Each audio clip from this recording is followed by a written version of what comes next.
आकर कहती है कि अल्लाह के नबी मेरे पेट में हमल है, बच्चा है, अय अल्लाह के रसूल सल्लल्लाहु अलैहि वसल्लम मुझे सज़ा दे दीजिए क्योंकि मुझसे ज़िना का सुदूर हुआ है। आपने कहा ले जाओ, पत्थरों से मार मार कर ख़त्म कर दो। लेकिन कहने लगी मेरे पेट में बच्चा है। तो कहा कि जाओ, जब बच्चा पैदा हो जाए तब आना। जब बच्चा पैदा हो गया तब आई।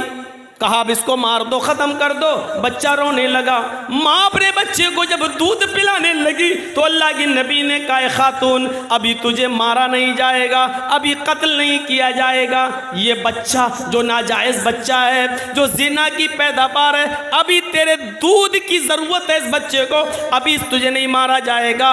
इतनी तमाम बंदिशों के बावजूद वो औरत कबूल करती है कि ये नाजायज़ बच्चा है। सोचिए मेरे भाइयों, ये हराम औलाद है, लेकिन उस हराम बच्चे को भी अल्लाह के रसूल पेट में मारने की इजाज़त नहीं दे रहे, ख़त्म करने की इजाज़त नहीं दे रहे हैं। बच्चे के माँ से कहा जा रहा है जब ये बच्चा तेरा दूध छोड़ दे तब तू आना।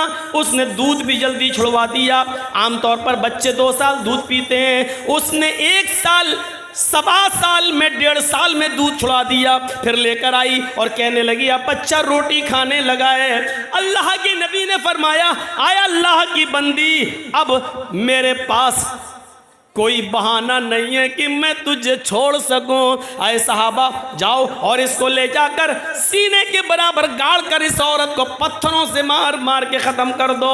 पूरे वाक़े को बताने का मकसद ये है कि ये इंसानियत थी जनाब मोहम्मद रसूलुल्लाह सल्लल्लाहु अलैहि वसल्लम की कि हराम का और नाजायज़ बच्चा भी गिराने की इजाज़त नहीं दे रहे हैं। ये इंसानियत है, इंसानियत। और इंसानियत का सबसे बड़ा सबक इस्लाम पेश करता है। हर हाल में मसाइल को जानने की कोशिश करो।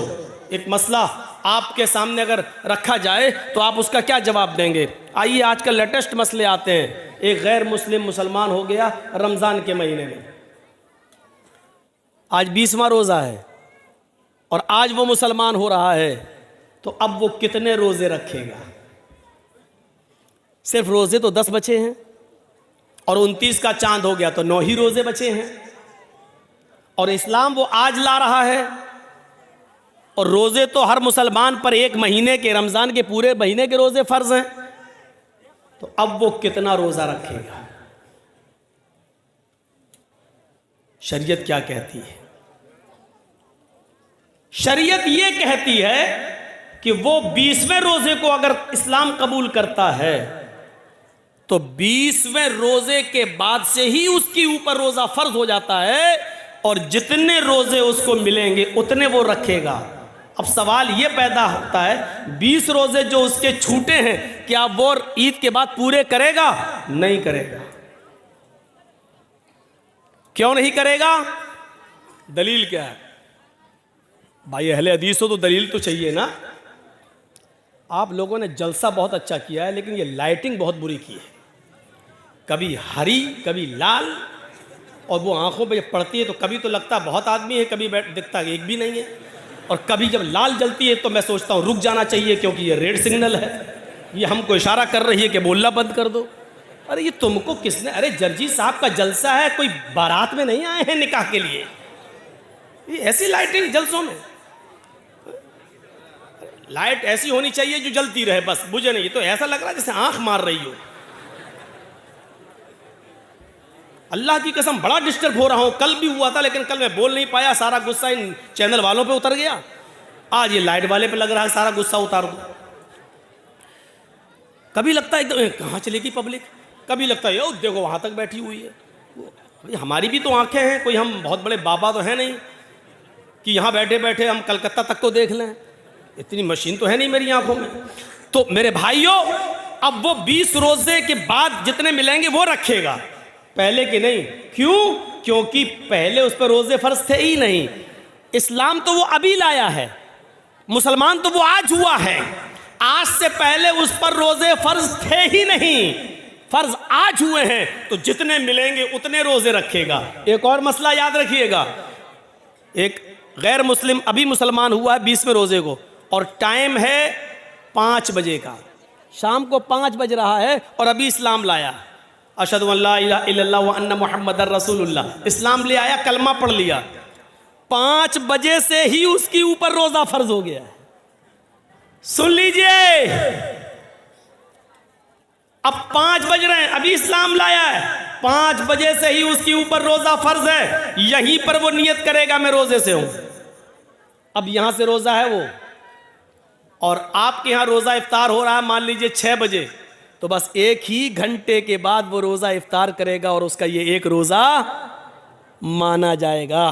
5 बजे अगर इस्लाम लाया है तो 5 बजे से ही उसके ऊपर रोजा फर्ज हो गया है, और जब इफ्तार का वक्त होता तब वो इफ्तार कर लेगा, उसका ये एक रोजा माना जाएगा। अब सवाल ये होता है कि वो 5 बजे तक तो खूब खाता पीता रहा, तो खूब खाता पीता रहा, उस वक्त वो काफिर था, उसके ऊपर खाना पीना जायज था। 5 बजे से पहले वो मुसलमान था ही नहीं, इसलिए रोजा नहीं था। 5 बजे इस्लाम लाता है, 5 बजे मुसलमान होता है, इसलिए रोजे के अहकाम 5 बजे से ही उसके ऊपर लागू होंगे। 5 बजे से पहले उसको जो खिलाया पिलाया गया ये अल्लाह की रहमत और मेहरबानी में शामिल कर लिया जाएगा। मेरे प्यारे साथियों, इन मसाइल को जानने की ज़रूरत है।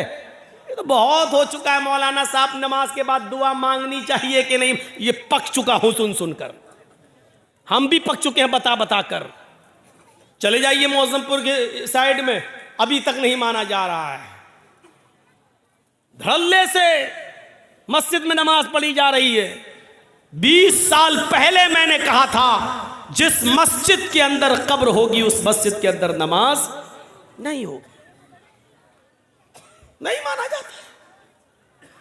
दलील क्या दी जाती है? मदीने में अल्लाह के रसूल की भी तो कब्र है, उसको भी तो दीवारों से घेर दिया गया है। अल्लाह के रसूल की कब्र को आम लोगों की कब्र के बराबर खड़ा नहीं किया जा सकता है, क्योंकि नबियों के बारे में नबी का फरमान यह है कि पैगंबरों की और नबियों के जिस्मों को कब्र की मिट्टी नहीं खाती। लेकिन हमारे और आपके जिस्मों के बारे में नहीं है कि कब्र की मिट्टी नहीं खाती। नबियों के बारे में अल्लाह के रसूल का ये फरमान है कि नबियों को वहीं दफन किया जाता है जहां उनका इंतकाल होता है, जहां उनकी रूह निकलती है वहीं पर उनको दफन किया जाता है। नबियों के लिए मसाइल अलग हैं और अवाम के लिए मसाइल अलग हैं, लिहाजा नबी की कब्र को हम आज की कब्र पर महमूल नहीं कर सकते हैं। अल्लाह के रसूल का ही ये फरमान है कि नबियों को वहीं दफन किया जाता है जहां उनकी रूह निकले, यानी मुझे भी वहीं दफन करना जहां मेरा इंतकाल हो। नबी अकरम ने यह फरमा कर साफ कर दिया कि मेरी कब्र वहीं होगी जहां मेरा इंतकाल होगा। नबियों की कब्र को खोद कर नहीं निकाला जा सकता है, लेकिन किसी इंसान को गाड़ दिया जाए, किसी इंसान को दफन कर दिया जाए और पता चले कि यहाँ तो मस्जिद थी, मस्जिद में एक आदमी को दफन कर दिया गया, अगर 10 साल बाद 20 साल बाद भी पता चले तो फिर उस कब्र को खोदा जाएगा। अगर उसमें से कुछ हड्डियां मिलती हैं तो उनको निकाला जाएगा और उनको मुसलमानों के कब्रस्तान में मुंतकिल कर दिया जाएगा और कब्र को ज़मीन के लेवल पर करके उस पर नमाज पढ़ी जाएगी। अगर 10, 15, 20 साल के बाद अगर उसमें हड्डियां भी ना मिलें, जब कब्र को खोदा जाए तो उसमें हड्डियां भी ना मिलें, क्योंकि जिस्म इंसान का मिट्टी से बना हुआ और जिस्म को मिट्टी बन जाना है। अब अगर हड्डियां नहीं मिलती हैं तो उस कब्र से 1-2 तसला, 1-2 बड़ा बर्तन भरकर मिट्टी निकाली जाएगी और उसको मुसलमानों के कब्रस्तान में मुंतकिल कर दी जाएगी और इस कब्र को ज़मीन के बराबर करके उस पर नमाज पढ़ी जाएगी। लेकिन मसला है वो अपनी जगह पर कायम रहेगा। आप उसकी चाहे कितनी दीवारें खड़ी कर दें, चारों तरफ से उसको कितना भी घेर दें, लेकिन जिस कब्र मस्जिद के अंदर कब्र है उस मस्जिद के अंदर नमाज नहीं होगी, नहीं होगी, नहीं होगी। ये उसी नबी का फरमान है जिस नबी का फरमान ये है कि नबियों को वहीं दफन किया जाता है जिस जगह नबियों का इंतकाल होता है। उसी नबी का ये भी फरमान है कि अपने घरों को कब्रस्तान मत बनाओ। ये भी कहा उसी नबी ने, लानतुल्लाहि अलल यहूदी वन नसारा इत्तखज़ू कुबूर अंबियाहिमुल मसाजिद। अल्लाह की लानत हो यहूद व नसारा पर जिन्होंने अपने अपने नबियों की कब्रों को मस्जिद बना लिया है। मेरे भाइयों, कब्रों को मस्जिद नहीं बनाया जा सकता है, मस्जिद में कब्र नहीं बनाई जा सकती है। लिहाजा इस हदीस को अपनी जगह पर, ये मसले पुराने हो चुके हैं, अब लेटेस्ट मसाइल की तरफ आइए, नए नए मसाइल की तरफ आइए। वक्त की ज़रूरत है नए मसाइल की तरफ आना। तो ये मसले तो बहुत पुराने हो चुके हैं, तो हमें इन मसलों को जानने की ज़रूरत है।